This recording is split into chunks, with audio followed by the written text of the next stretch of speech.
خطے کی بدلتی ہوئی صورتحال کے تناظر میں ماہرین خبردار کر رہے ہیں کہ دنیا ایک ملٹی ٹارگٹ وار کے دور میں داخل ہو چکی ہے، جہاں جنگیں صرف سرحدوں پر نہیں بلکہ معیشت، ٹیکنالوجی، اطلاعات اور سفارتکاری کے میدانوں میں بھی بیک وقت لڑی جا رہی ہیں۔ ایران اور اسرائیل کے درمیان جاری کشیدگی کو محض دو ممالک کا تنازع قرار دینا ناکافی ہے، کیونکہ اس کے ساتھ ساتھ عالمی طاقتوں کے درمیان معاشی غلبے کی جنگ، ڈی ڈالرائزیشن کی تحریک، چین اور امریکہ کی کشمکش اور اسلحہ ساز صنعت کے مفادات بھی جڑے ہوئے دکھائی دیتے ہیں۔ تجزیہ کاروں کے مطابق پاکستان اس بدلتے منظرنامے میں ایک اہم مگر نازک پوزیشن پر کھڑا ہے۔ بلوچستان کے قدرتی وسائل، گوادر کی اسٹریٹجک اہمیت اور پاکستان کی ایٹمی صلاحیت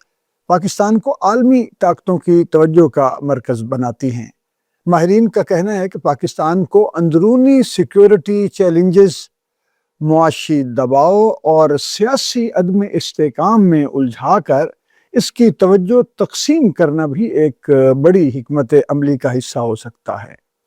ادھر بھارت کی جانب سے سخت بیانات، پانی سے متعلق دھمکیاں اور پاک افغان سرحدی کشیدگی نے بھی خطرات میں خاطرخواہ اضافہ کر دیا ہے، جبکہ عالمی مالیاتی دباؤ اور قرضوں کی شرائط نے پاکستان کی معاشی خود مختاری کو محدود کر رکھا ہے۔